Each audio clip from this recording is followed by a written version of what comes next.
ಚಿಕ್ಕಮಗಳೂರು ಜಿಲ್ಲೆಯಲ್ಲಿ ಸಂಭ್ರಮ ಸಡಗರದಿಂದ ವರಮಹಾಲಕ್ಷ್ಮಿ ಹಬ್ಬವನ್ನು ಆಚರಿಸಲಾಯಿತು. ಹಬ್ಬದ ಪ್ರಯುಕ್ತ ವಿವಿಧ ದೇವಾಲಯಗಳಲ್ಲಿ ವಿಶೇಷ ಪೂಜೆಗಳನ್ನು ನೆರವೇರಿಸಲಾಯಿತು.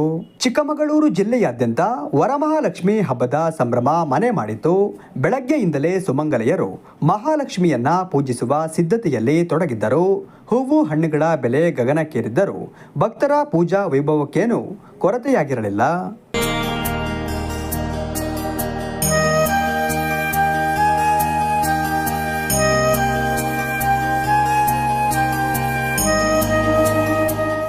ನಗರದ ಪ್ರಮುಖ ದೇವಾಲಯಗಳಲ್ಲಿ ವರಮಹಾಲಕ್ಷ್ಮಿ ವ್ರತವನ್ನು ಆಚರಿಸಲಾಯಿತು. ಅದರಲ್ಲೂ ವಿಶೇಷವಾಗಿ ಮಹಾಲಕ್ಷ್ಮಿ ಸೇರಿದಂತೆ ದೇವತೆಗಳ ದೇವಾಲಯಗಳಲ್ಲಿ ಪೂಜೆಯ ಸಂಭ್ರಮ ಜೋರಾಗಿತ್ತು. ಚಿಕ್ಕಮಗಳೂರು ನಗರದ ಐಡಿಎಸ್ಜಿ ಕಾಲೇಜು ಪಕ್ಕದಲ್ಲಿರುವ ಮಹಾಲಕ್ಷ್ಮಿ ದೇವಾಲಯದಲ್ಲಿ ಬೆಳಗ್ಗೆಯಿಂದಲೇ ಭಕ್ತರ ದಂಡು ಹರಿದು ಬರಲಾರಂಭಿಸಿತ್ತು.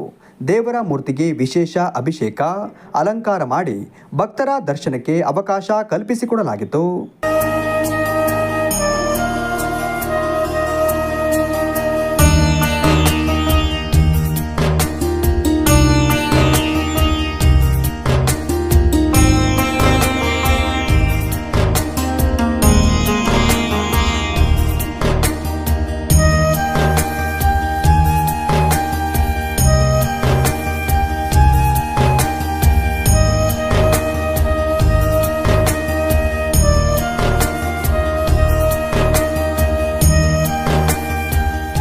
ನಗರದ ಹಟ್ಟಿ ಮಾರಮ್ಮ ದೇವಾಲಯದಲ್ಲಿ ಅಮ್ಮನವರಿಗೆ ವಿಶೇಷ ಪೂಜೆ ಹಾಗೂ ವರಮಹಾಲಕ್ಷ್ಮಿ ಕಳಶವನ್ನು ವ್ರತ ನಿಯಮದಂತೆ ಪೂಜೆಯನ್ನ ಕೈಗೊಳ್ಳಲಾಗಿತ್ತು.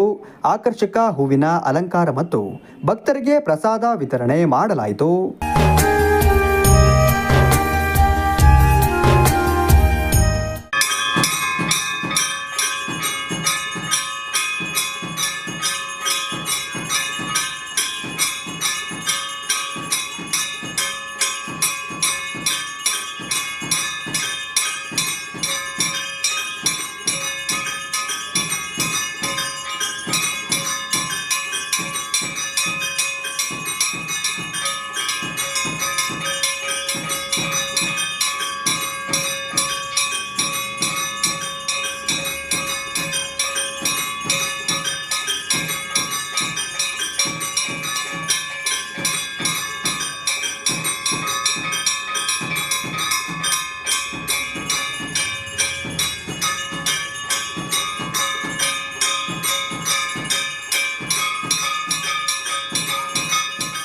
ಪ್ರಾತಃ ಕಾಲದಲ್ಲಿ ವರಮಹಾಲಕ್ಷ್ಮಿಯ ಹಬ್ಬ, ಪ್ರಾತಃ ಕಾಲದಲ್ಲಿ ಮಹಾಲಕ್ಷ್ಮಿಯ ಸನ್ನಿಧಾನದಲ್ಲಿ ಮಹಾಲಕ್ಷ್ಮಿ ದೇವಿಗೆ ಹಾಗೆ ಸಪರಿವಾರ ದೇವಗಳಿಗೆ ಫಲ ಪಂಚಾಮೃತಾಭಿಷೇಕ, ಪುಷ್ಪಾಭಿಷೇಕ, ರುದ್ರಾಭಿಷೇಕವನ್ನೆಲ್ಲ ಮಾಡಿಕೊಂಡು ಮಹಾಲಕ್ಷ್ಮಿಗೆ ದಿವ್ಯವಾದ ಮಹಾ ಅಲಂಕಾರ ಮಾಡಿಕೊಂಡು ದಿನ ಬೆಳಿಗ್ಗೆ 7 ಗಂಟೆಯಿಂದ ಮಹಾಲಕ್ಷ್ಮಿ ಸನ್ನಿಧಾನಕ್ಕೆ ಒಂದು ಸಾವಿರಾರು ಜನಗಳು ಬಂದು, ಇನ್ನು ಸಂಜೆ ಕೂಡ ಹಾಗೆ ಮಹಾಲಕ್ಷ್ಮಿಯ ಸನ್ನಿಧಾನಕ್ಕೆ ಸಾವಿರಾರು ಜನಗಳು ಈ 7 ಗಂಟೆಯಿಂದ ಬೆಳಿಗ್ಗೆ ಈ 12:30 1 ಗಂಟೆ ತನಕ ಒಂದು 1,500 ಜನಗಳು ಆಗಮನಗೊಂಡಿದ್ದಾರೆ.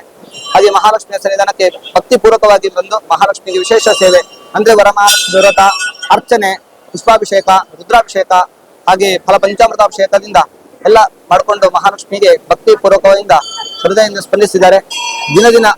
ದಿನ ಮಹಾಲಕ್ಷ್ಮಿಯ ಸನ್ನಿಧಾನಕ್ಕೆ ಸಾಕಷ್ಟು ಜನಗಳು ಬರುವಂತಹ ಸಾಕಷ್ಟು ಜನಗಳು ಬರ್ತಾ ಇದ್ದಾರೆ. ಶ್ರೀ ಗುರುಭ್ಯೋ ನಮಃ. ಅಷ್ಟಲಕ್ಷ್ಮೀ ಸಹಿತ ಶ್ರೀ ಮಹಾಲಕ್ಷ್ಮಿಯೇ ನಮಃ. ವರಲಕ್ಷ್ಮಿಯೇ ನಮಃ. ಇವತ್ತು ವರಲಕ್ಷ್ಮಿ ವ್ರತ ಅತ್ಯಂತ ವಿಜೃಂಭಣೆಯಿಂದ ಮಾಡಬೇಕು ಅಂತ ಆಸೆ ಇಟ್ಕೊಂಡು ಹೊಸ ಪ್ರಯೋಗ ಅವರವರೇ ಪೂಜೆ ಮಾಡುವಾಗ ಬಹಳ ವಿಜೃಂಭಣೆಯಿಂದ ನಡೆದಿದೆ. ಇಲ್ಲಿ ಅಲಂಕಾರಗಳು ಎಲ್ಲ ಬಹಳ ಚೆನ್ನಾಗಿ ನಡೆದಿದೆ. ಇದೇ ತರ ಇನ್ನೂ ಹೆಚ್ಚಿನ ಮಾಡಬೇಕು ಅಂತ ನಮ್ಗೆ ಆಸೆ ಇದೆ. ಮುಂದಕ್ಕೆ ಇದೇ ತರ